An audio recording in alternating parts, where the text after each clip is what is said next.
Bonsoir et bienvenue au club des explorateurs de l'imaginaire ludique.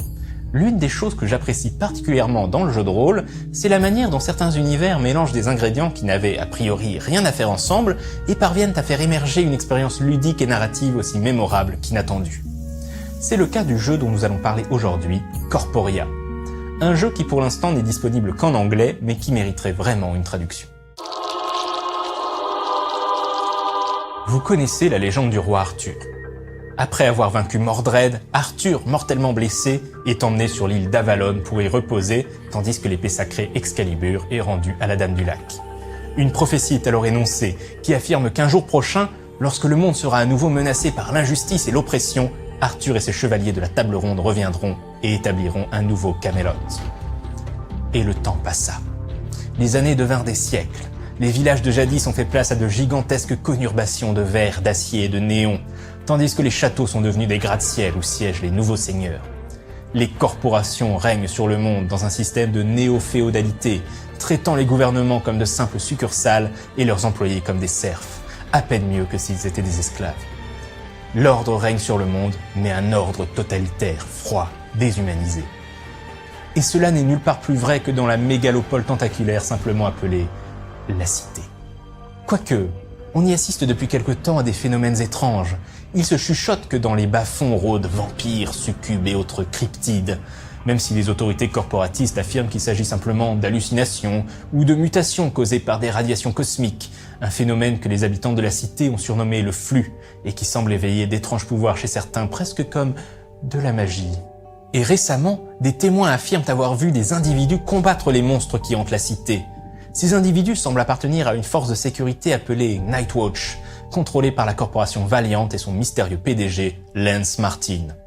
Lance Martin n'est autre que la réincarnation de Lancelot du Lac et entend bien protéger l'humanité contre les forces du chaos qui se sont elles aussi réveillées.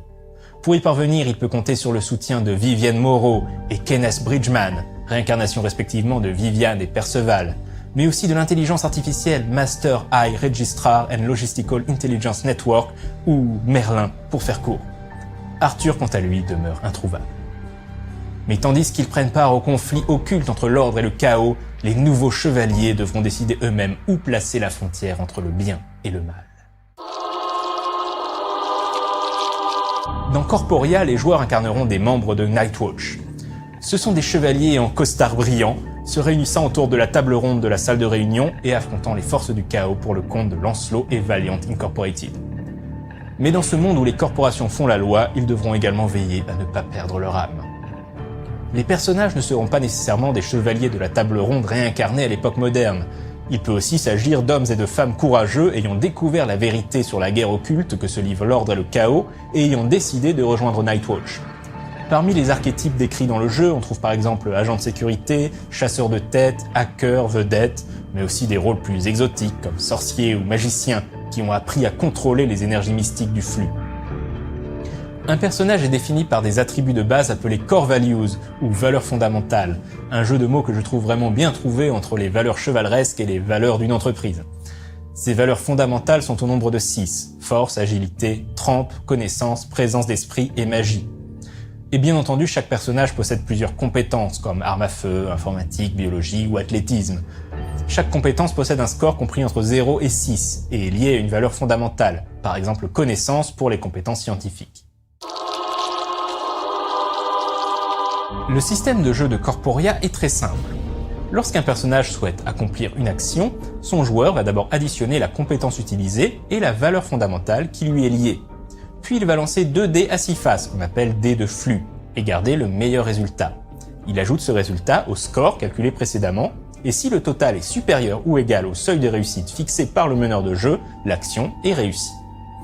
À noter que les dés de flux sont des dés explosifs, c'est-à-dire que si le joueur obtient 6, il relance le dé et cumule les résultats. Si les 2 dés obtiennent 6, les 2 résultats sont ajoutés au total, et les 2 dés sont relancés. Il est donc possible d'obtenir des résultats spectaculaires.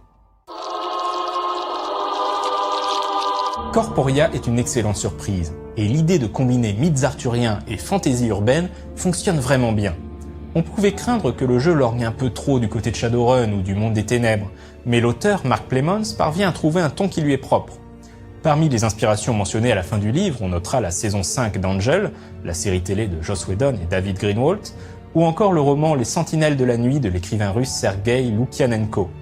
Le jeu inclut une mini-campagne de 6 scénarios prêts à jouer. Le style visuel du livre est également remarquable.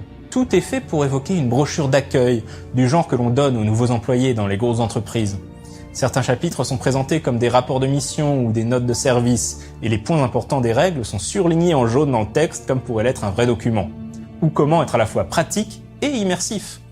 À ce sujet, je suis assez fan de la structure recommandée pour les missions, appelée GRAIL, pour Goal, Recon, Assault, Infiltration, Liquidation.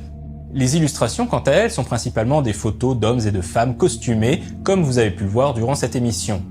Bon, c'est parfois un peu kitsch, mais globalement ça fonctionne car ça donne immédiatement au jeu une identité visuelle unique et on ne peut qu'apprécier la variété des modèles. Bref, un ouvrage très complet pour un jeu très réussi. Quant à moi, je vous dis à dans 2 semaines et d'ici là, jouez bien!